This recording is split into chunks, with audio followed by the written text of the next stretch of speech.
104일 밤 이야기 훈민한자 천일야반은 과학, 기술과 산업이 급격히 발달한 송나라 시대입니다. 20% 할인 가격으로 신속하고 간편하게 훈민한자 교재를 구입하는 안내문이 맨 끝에 나옵니다. 훈민한자는 지식 나눔, 머리에 쏙쏙 들어오는 모든 동영상 본 강의가 무료입니다. 1. 송나라의 3대 발명품은 화약 나침판 인쇄술입니다. 주감선생, 통은신선님, 오늘은 하남시 개봉으로 가서 송나라 시대의 문물을 살펴보기로 하지요. 통은신선, 그럽시다.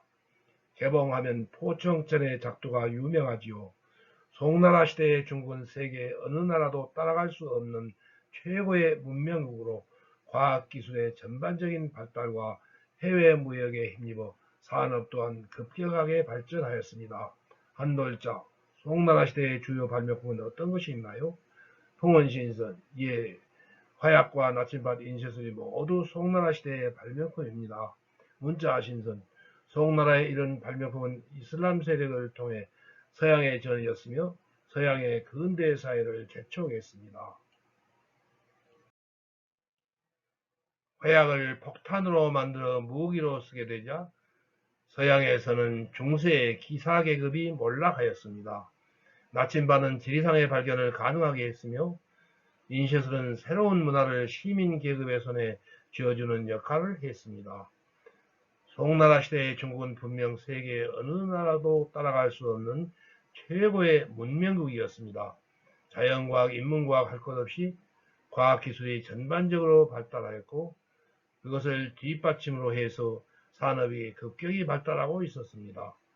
이 화약의 제조, 홍원신선, 중국에서 화약을 제조한 기록은 당나라 초부터 발견되며 송나라에서 더욱 기술이 발전되었습니다. 그 배경은 무엇이었을까요?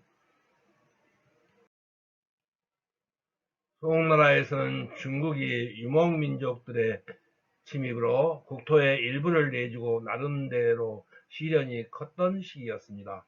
그러나 오히려 이러한 시련이 도전과 자극이 되어 새로운 기술이 다투어 촉진되고 경제 및 산업 전반이 크게 발달하였으며 해외 무역도 활발히 일어났습니다. 문자신선, 화약은 초석, 유황, 목탄 등을 혼합하여 만듭니다. 이미 당나라의 여러 문헌에 이들을 배합한 기록이 있습니다. 화약이 무기로 처음 사용되었던 것은 당나라 말기였으며 그 제작과 사용법이 널리 발달한 것이 송나라 시대였습니다. 1161년 남경 부근까지 남아한 금군과의 전투에서 폭발력이 강한 화약이 처음으로 사용되었습니다. 당신은 종이로 만든 용기에 화약을 담고 점화한 다음 손으로 던졌습니다. 13세기에는 철제 용기가 출현하여 통 모양의 용기에 넣고 정확히 조준 발사하는 장치가 발명되어 명중률은 더욱 높아지게 되었습니다. 풍은신선, 중국의 화약 제조 기술은 12세기 말 서양에 전해져 기사계급의 몰락 등 사회 변화에 크게 영향을 미쳤습니다. 화약은 13세기 중엽 이슬람 제국에 출정한 십자군에 의해 유럽에 전달되었습니다. 유럽은 14세기 전반부터 화약을 제조하게 되었습니다. 그러나 명나라 말기 중국에 나타난 서양인들의 손에 들린 화약 무기는 옛 중국인들의 그것과는 비교가 안 될 만큼 위력이 강한 것이었습니다. 3. 나침반의 제작으로 해상무역이 활발해집니다. 문자신선, 중국인들은 일찍부터 자석의 원리를 알고 있었습니다. 11세기에는 자침이 정확히 남북을 가리키지 않고 한쪽으로 약간 기울어져 있다는 것까지 알고 있었습니다. 이러한 원리는 송나라 시대에 해상무역이 활발해지면서 나침반의 제작을 이끌어냈습니다. 낮에는 태양, 밤에는 별을 기준 삼아 원시적인 항해를 해왔던 항해 기술이 나침반을 사용하게 되자 급격히 발달하여 원양항해에 커다란 전기를 이루었습니다. 통은신선, 송나라 시대의 대표적인 과학자 신괄은 다방면의 학문에 관한 백과사전적 저술인 몽개 필담을 남겼습니다. 시민관은 몽개 필담의 잡기에서 지남침해 사용법을 구체적으로 설명하고 있습니다. 그는 지남침을 심지에 꿰어 물 위에 띄우는 수부법, 지남침을 손톱 위에 올려놓는 지갑 선정법, 지남침을 주발의 가장자리에 놓는 완진 선정법, 실오리로 지남침의 중간을 메어 무풍지에서 매달아 놓는 누선법의 4가지 방법을 소개하고 있습니다. 문자 신선. 그러면서 자침은 남향을 가리키지만 늘 약간 동쪽으로 기울어지기 때문에 완전한 정남을 가리키지 않는다는 지남침의 편각 현상을 사상 처음으로 밝혔습니다. 유럽에서 이러한 편각을 알게 된 것은 그로부터 400년 후인 15세기의 일입니다. 시인과는 천문대를 주관하는 태사령의 봉지가였으며 왕안석의 개혁신법을 지지하였습니다. 통원신선. 한편 송나라에서는 인쇄술이 급격히 발전했습니다. 송나라는 산업의 발달에 따라 문화층이 확대되고 과거제가 정착되어 수업용 참고서 등 서적의 수요가 크게 증대되고 있었습니다. 중국에는 일찍이 제지술이 발달하였고 따라서 인쇄업도 발달했습니다. 서적이 상품으로 팔리기 시작한 것은 이미 당나라 말기부터였다고 합니다. 문자신선. 1041년 필승이 찰흙을 악교로 붙여 최초로 움직이는 활자를 만들었습니다. 목판으로는 다른 책을 인쇄할 수 없는 데 비해 활자는 철판 위에 글의 순서대로 배열하여 인쇄를 한 다음에 다른 책을 찍을 때는 또다시 배열하여 사용할 수 있습니다. 그러나 중국의 문자는 표문자가 아니라 표유문자이고 글자의 수가 무수히 많다 보니 활자가 널리 사용되는 데는 어려움이 많았습니다. 5. 자치통감. 통원신선. 송나라 시대에는 각 분야의 서적 출간이 매우 활발히 일어났습니다. 대표적인 역사서로는 고양수의 신당서, 사마광의 자치통감이 있습니다. 자치통감이라 함은 지도의 자료가 되고 역대를 통하여 거울이 된다는 뜻으로 곧 역대 사실을 밝혀 정치의 규범으로 삼으며 또한 왕조 흥망의 원인과 대의 명분을 밝히려 한데 그 뜻이 있었습니다. 자치통감은 사마광이 19년간 편찬한 통사로서 편년체로 되어 있습니다. 문자 신선. 송나라 시대에는 역사 서술의 새로운 방법, 곧 사건의 본말을 중심으로 기술하는 이른바 기사 본말체가 출현했습니다. 6. 당송 8대가의 한 사람인 구양순. 통원신선. 그는 당송 8대가의 한 사람이자 금속 재료에 새겨진 글씨를 연구하는 금서학을 개척한 학자입니다. 구양수는 다방면에 관심과 흥미를 가졌는데 바둑에도 상당한 수준이었으며 특히 서예의 조예가 깊어 구양순체라는 서체가 있을 만큼 뛰어났습니다. 문자 신선. 송나라 초기에 이문조 시문인 서본체를 개혁하고 당나라의 한유를 모범으로 하는 시문을 지었습니다. 그의 문장과 시는 대중적인 인기가 높았으며 후대에도 많은 사랑을 받았습니다. 시로는 묘심과 겨루었고 문으로는 당송 8대가의 한 사람이었으며 후배들에게 많은 영향을 주었습니다. 특히 송대의 고문의 위치를 확고부동한 것으로 만들었으며 전집으로 구양문 춘공집 153권이 있습니다.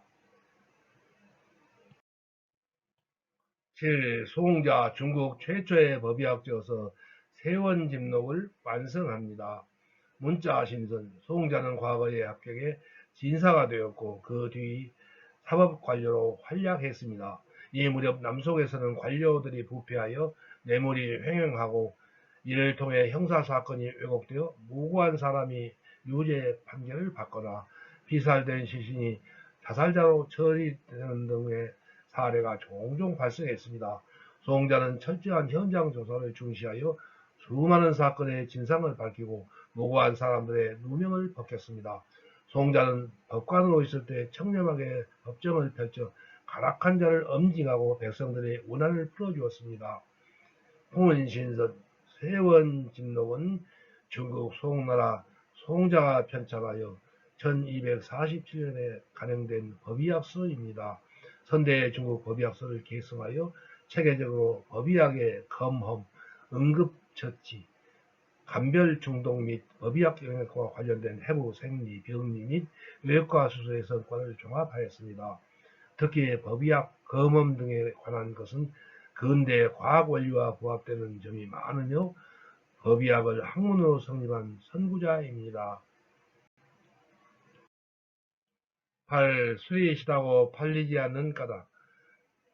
한비자 외저설 우상에 송나라 사람으로 주막에서 술을 파는 장씨라는 자가 있었습니다. 말을 되는데 대단히 공평하고 손님 맞이에 정중하며 술맛이 대단히 좋고 주막에 매단 깃대가 매우 높게 뚜렷이 보였습니다. 그러나 술이 잘 팔리지 않아 술이 쉬었습니다. 그 까닭을 이상하게 여겨 그가 아는 마을 장로 양천에게 물었습니다. 양천이 말하기를 자네 집 개가 사나운가? 라고 물었습니다. 대답하기를 개가 사나운데 술이 왜 팔리지 않습니까? 라고 되물었습니다. 그러자 그는 사람들이 개를 무서워하기 때문입니다.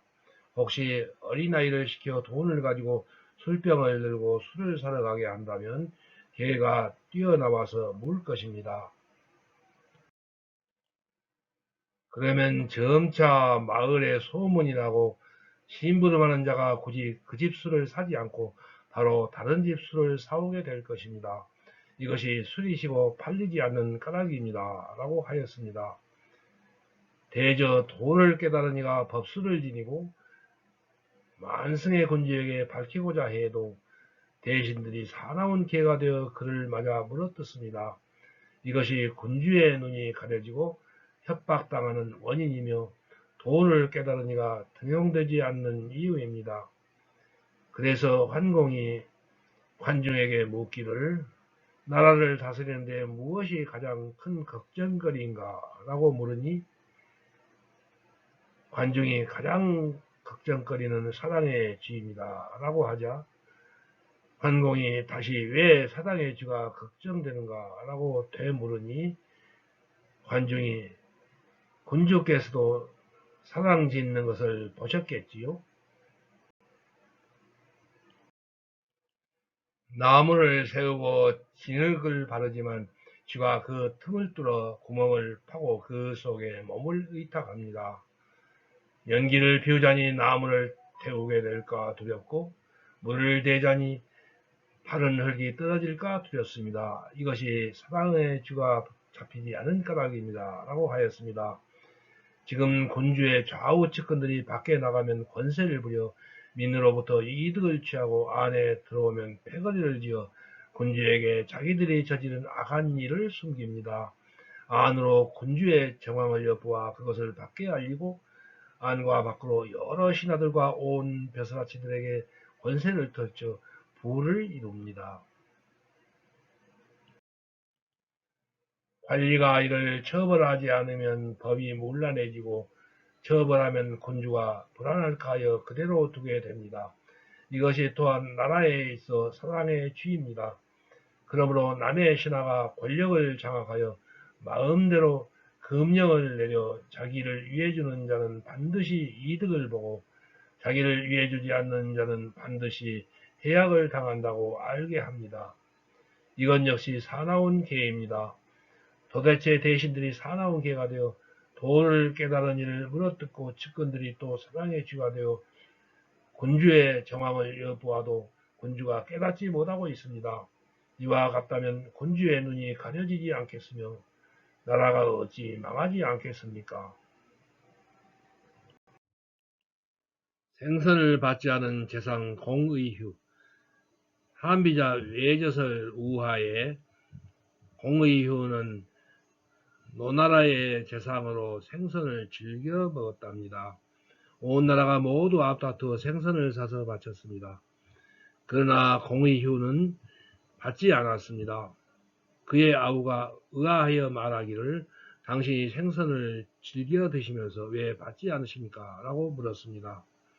그가 대답하기를 오로지 생선을 즐겨 먹기 때문에 받지 않은 것이네. 만약에 생선을 받는다면 반드시 굽실거리며 도리에 어긋나는 처신으로 사리 판단을 그르칠 것이야.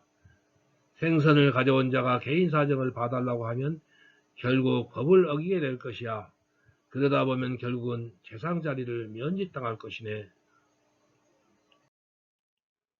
재상에서 면직되면 내가 비록 생선 먹기를 즐긴다 해도 사람들이 아무도 나에게 생선을 보내줄 리가 없네. 나도 또한 생선을 스스로 구할 수 없을 것이네. 만약에 생선을 받지 않으면 내가 재상 자리를 면직당하지 않을 것이네.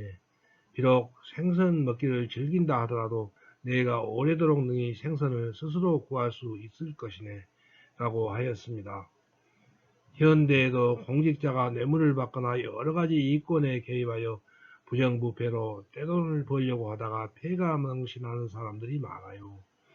공직자는 사리사욕을 버리고 청렴결백하게 직무를 수행하는 것이 바른 도리라는 것을 알기 쉽게 가슴에 심어주는 글입니다. 다음 105일 밤 이야기 후미나자 천일야와는 송나라 최고의 시인이며 당송 8대가의 한 사람인 소동파입니다. 1. 오른편 할인 가격으로 교재를 주문하시고 교재 대금은 택배로 책을 받으신 다음에 입금하세요. 2. 주소, 성명, 전화번호, 책명 가격을 문자 메시지로 김종호 010-6258-1192로 보내주세요. 답변을 보낼 것임. 3. 교재는 오후 3시 이전에 신청하시면 바로 다음날 받으시게 하겠습니다. 토, 일, 공휴일은 수년. 4. 입금 계좌 번호는 교재 뒷표지 안쪽에 있어요. 낙권 구매는 교보문고 예스입사 인터파크 알라딘에서 구입하시기 바랍니다.